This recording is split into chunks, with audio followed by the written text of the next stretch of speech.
What's going on, YouTube? This is SG1 Sports, and you're watching our ACC football channel.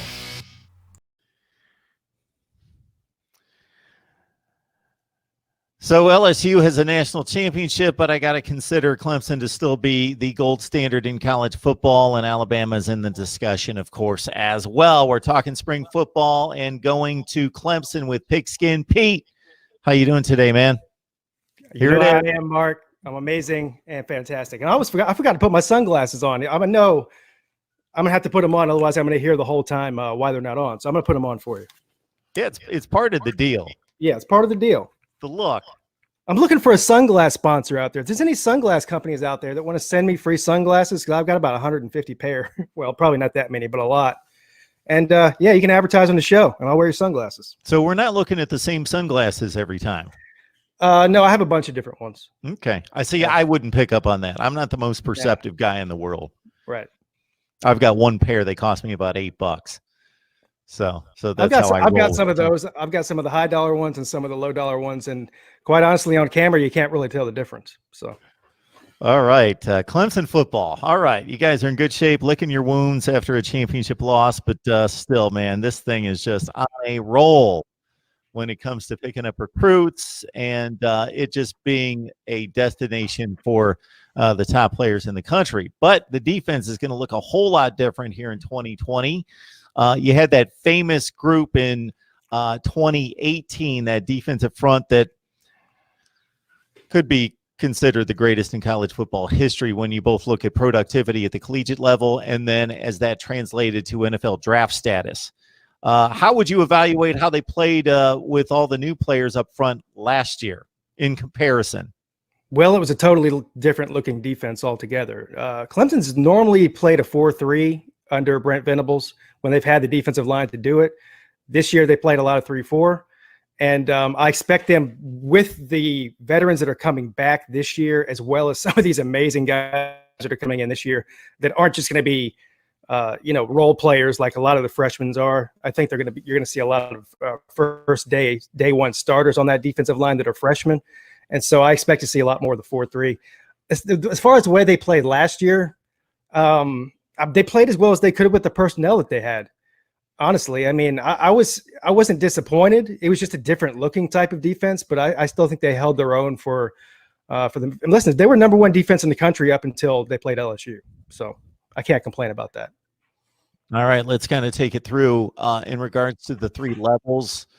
What are you looking to see in spring practice? Are you going to be able to see anything that's going to give you a little bit of comfort headed toward August, or maybe a little bit of concern as you go through the linebackers, and the secondary? Yeah, so spring practice has actually started about 6 days ago, I think. So we're well into it here, and I haven't seen a whole lot of video footage from that, and I don't really think they actually put a lot of video footage of that out. All I have to go off of what's happened so far is what Dabo Swinney said. And this is one of the things that's great about Coach Swinney, because he says a lot, and he talks too much. People who aren't fans of the Clemson Tigers could probably do without so much talking from him.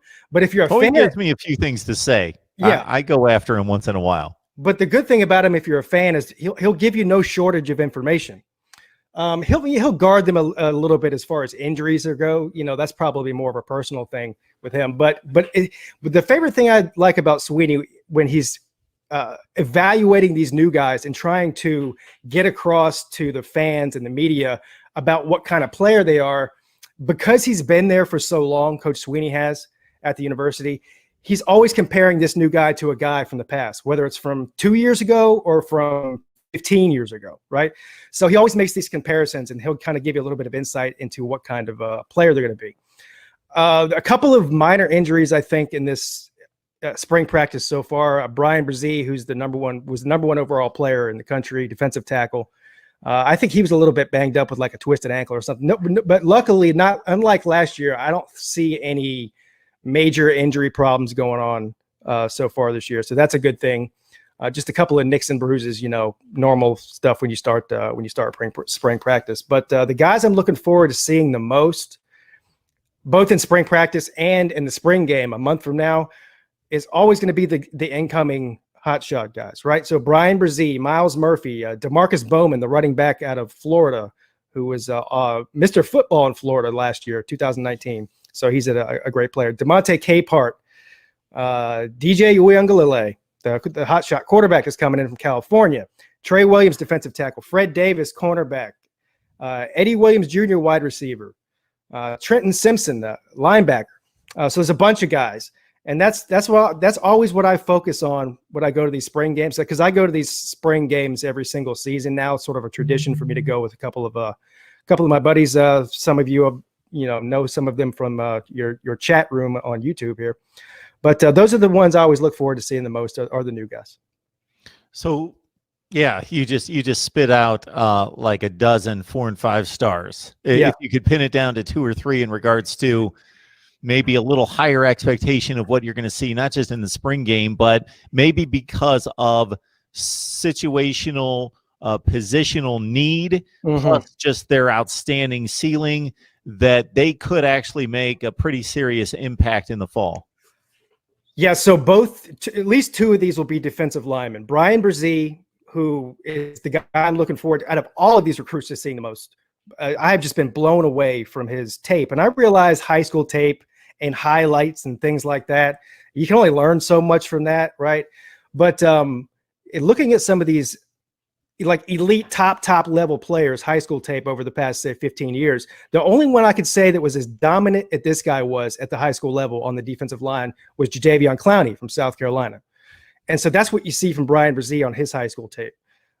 He's already, a lot of these guys come from high school. They need a year or 2 to mature physically and skill wise. And he just seems to be one of these guys that you can plug him right in there, and he's just going to be a game wrecker day one. So he's number 1.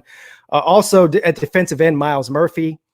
And then the other guy on the defensive line is Demonte Capehart. So those are the 3. And again, that's 3 defensive linemen that I'm looking forward to seeing the most. Everything's going to be on the line there. What's crazy about Brzee in regards to the expectations is if you look up his recruiting numbers, you just see ones across the board. Number 1 player in the state, number 1 player at his position, number 1 player, period. Yeah. And then I just saw a number the other day, the 247 composite has him rated as the 15th rated, highest rated player in the history of their ratings. Yeah. Since they started ratings, top 15, period. Yeah, his size, his speed, just everything. He just looks like he's already a 20-year-old kid who's been playing college football for a couple of years. And even from what I heard, from him at spring practice, I don't think he's been doing full drills, but he's just throwing people around. I mean, we're talking about veteran offensive linemen. He's throwing around like they're rag dolls. So yeah, he's the one I can't wait to see the most. Murphy, highly regarded as well, a top 7 player, not at his position, all positions. So he's the top 7 player, number 1 rated player. Just taking it off the beaten path in regards to what's going to happen in Clemson. And as you mentioned, they've already hit the practice field. This turnout by Isaiah Simmons at the NFL Combine was pretty serious. Yeah, he's a unique kind of player. So the question is, wherever he's drafted, what position will he play? Because he can play legitimately at a pro level. He could play cornerback. He could certainly play safety, and I think he could play linebacker. His size and speed and just his ability to track the ball and his tackling ability, which I think is probably one of the best in the country. I think he led the country in tackles last year. He certainly led Clemson in the ACC in tackles. He was right up there as far as Power 5 tacklers. So, yeah, I mean, he's a well, I'm trying to think of a clean way to say this. He's nasty. No, I was going to say something else, but he's everything that a defensive coordinator is dreaming about. Let's put it that way. If you're an NFL player, he reminds me a lot of Shaq Thompson that got drafted by Carolina 3 or 4 years ago. And he just, when Shaq Thompson came out of, I think, Oregon, right? He was just labeled as an athlete. Now, he played all over the field in college. But Isaiah Simmons, I don't think, is going to have a hard time, stepping into whatever role they put him in. I think they'll give him a definite role. He won't just be an athlete. He'll be either a linebacker or a safety, or depending on which defensive coordinator gets a hold of him. Got Pigskin Pete on the line talking Clemson football. The Tigers are on the practice field with the spring game just about a month away. And I got to say that over the past couple of years in thinking about spring games, so this happens to me every year. I'm so starved for college football that when I really start to get geeked up for spring football, and then I watch about 5 plays of these spring games, and then I realize, oh yeah, this isn't football. This isn't real football. But the way they've done it at Clemson the past couple of years, with the help of the network at ESPN, they've made it more of a show. They're not covering a game. Most of these networks screw up by covering these like they're actual games. They're not games. Yeah. You got to supplement it with storylines, and you got to talk to the key people. So they get right on the field. They got Dabo there. They talk to Venables. They bring some players over. They talk about key situations. I thought it was fascinating. I think it was Darian Kendrick, who was moved from wide receiver to defensive back, and really talked about the transition he would have to make, really highlighted him, that ridiculous group of wideouts that you brought in as a freshman class with Nagata and Ladson last year, and really highlighted those guys. And Dabo was really specific in talking about not just being freakish athletes, but they were so collegiate ready just in regards to their understanding of coverages, how to find the soft spot, how to line up, how to break. It was just it was probably the best spring game I've ever seen, just from the standpoint of information. Yeah, you're seeing a lot of other teams start to do that now. Now, since I go to these games, I don't get that perspective until I get home and rewatch it. I'm in the stands. But yeah, you're right. It is a different way of seeing things from field level with all the interviews, and they're going from sideline reporter to sideline reporter, and they're having conversations. One thing that I think you will definitely see this year, as far as individual players that Dabo seems to be focusing on already, veteran players, not new players, are 2 guys in particular that have been labeled by some people to be potential busts, who were both 5-star, highly recruited guys going into the 3rd season now. And those would be Xavier Thomas and KJ Henry, both defensive linemen. And he's already, through his interviews after these spring practices, he's hammering home the fact that these guys are not busts, and he thinks they're going to have great breakout years. And they've both matured so much, both physically and mentally in the offseason, that he thinks they're going to have breakout years. And he reminded some of us fans who, get a little bit crazy. We expect some of these guys like Brzee to come in there and wreck college football as a true freshman. And if they don't do that in their freshman or sophomore year, then we start labeling them they're a bust. Well, he said, do you guys remember Deion Branch? Do you guys remember a guy named Vic Beasley? These guys didn't start a game until their senior year. And they're legends at Clemson. And then they also went on to be highly drafted and great players in the NFL. So he's saying that where Xavier Thomas and KJ Henry are ahead of where guys like Branch and Beasley were at the same time. So you got to, some guys just take a little bit more time. Xavier Thomas is a special case in itself. I don't think he started playing football until late in high school. He was just a big, fast guy who was a freak athlete, and who he dominated at the high school level because of his athleticism and size and speed. But when he got into college football, he had to learn how to actually play football, because there's other guys on the other side of the ball who are just as fast and big as you are in college, right? So he seems to have hopefully bridged that gap. And so I'm really hoping that Sweeney is right about these 2 guys, and we'll see if they are this year. You mentioned those 2 names, and the first thought that came across my head was, number one, I can't believe that it's been that long since I thought about those guys coming out of high school, because as soon as you name the names, I was like, yeah, those guys were huge recruits, both of them, and I haven't given much thought to either one of them. If you look at the productivity last season, it's not bad. It's not All-America status that you would expect when they were recruited. Thomas had 27 tackles. He had 8 tackles for loss and 1.5 sacks. KJ Henry had 23 tackles, 4.5 tackles for loss, 2 sacks. But, man, obviously offensive linemen have no stats. You got to really watch the game tape to understand how good they are. The defensive line, we get a little bit caught up in tackles for loss and sacks, and that doesn't necessarily tell the story when it comes to these guys because of double teams and situations and rotations and so forth. So especially those space eaters in the middle, they're not going to rack up a bunch of stats. Yeah, and these 2 guys are very different. So KJ Henry, he's going into his third year, but he was redshirted his freshman year. So he didn't play hardly at all his freshman year. Xavier Thomas, on the other hand, did. He played a lot his freshman year. And then last year, he was sort of on and off the field with nagging small type of injuries. He had one that was actually a pretty major injury. It was a bad concussion that he got at practice, not in a game. And so that kept him out for 4 weeks or so. So he didn't have a whole lot of continuity in his season. You know, he never really seemed to get his legs underneath him. So he seems to be healthy now. And KJ Henry seems to be just now coming into being able to adapt to the college game better. But like you said, these are two freak athletes. If you took the jersey off of them and the number and the helmet, anybody in the country just watching them run around would want either one of these guys on their team in a heartbeat, right? But sometimes, again, sometimes it takes time for these guys who are just great athletes to learn that there's more than just being a great athlete. You actually got to know the X's and O's, and to play in a Brent Venables defense. It's something that very few people are ready to do. I don't care how good of an athlete you are, right out of high school. And I think the combine shows us that when you really listen to the analysts that know what they're talking about, when they talk about hand placement and they talk about all sorts of just technique specifics that are so minute, but you can be a freak athlete, 6'5", run like the wind, the whole deal.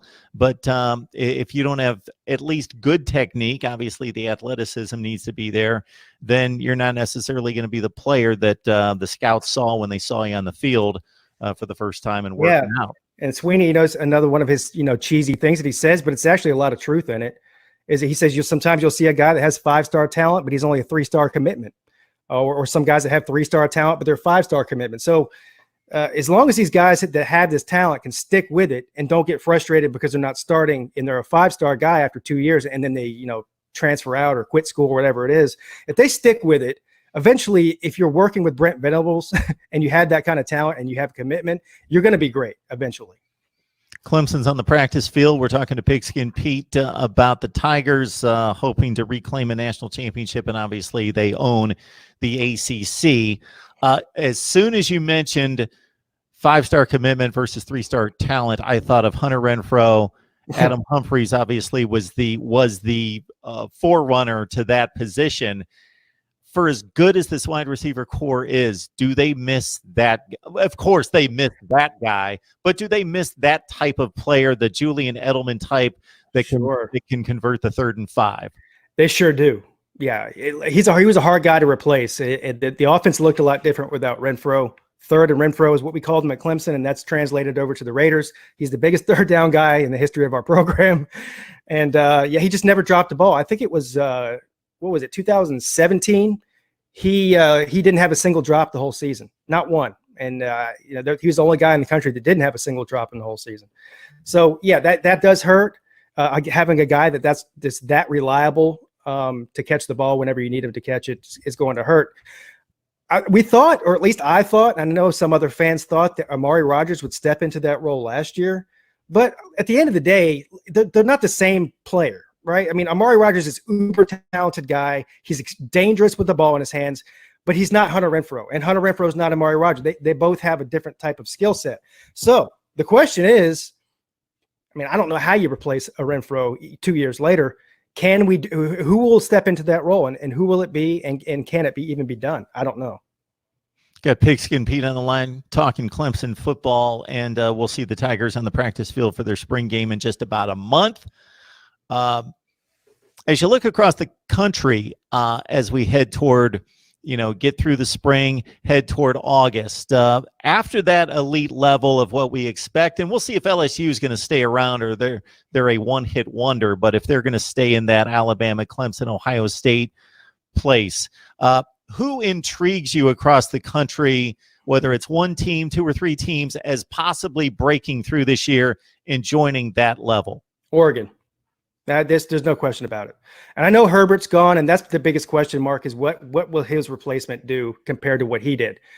But I think that Oregon has the chance to be the Clemson of the Pac-12, because you're talking about two conferences, 2 leagues that aren't relatively strong from top to bottom. You've got the one juggernaut at the top, which I think Oregon's getting up there to that level. As far as the recruiting and the talent and the coaching, there's just nobody else in the Pac-12 right now that can compete with that. They're starting to get a lot of continuity there with the coaching staff, which is another thing that I think is very important. That's been one of the biggest saving graces for Clemson over the past decade is the coaching continuity. And I think that goes a long way with recruiting and just the development of players. So, yeah, I think Oregon is that team. Last year, a lot of people thought that maybe Oregon was going to make the playoffs. I was one of them preseason. That was my dark horse to make the playoffs. There could be an argument that they were better than Oklahoma. Oklahoma made the playoffs. Of course, we'll never know that because they never played each other. But Oregon was good enough last year. They had one slip up. I won't count the Auburn game as a slip up because it was week 1 and they had Auburn on the ropes down to the very last play of the game. They very easily could have won that game, but that's not what kept them out of the playoffs. Losing to Arizona State was a slip up. So this is something that really, really good teams tend to do. In order to be great, you can't lose those games to Arizona State. And listen, as a Clemson fan, I know all about this. We went through a long time where we were winning all the big games and losing to, Wake Forest the next week or Duke or whatever. So that's the difference. That's the hump you got to get over. I think that Oregon is going to be the next great team to come along.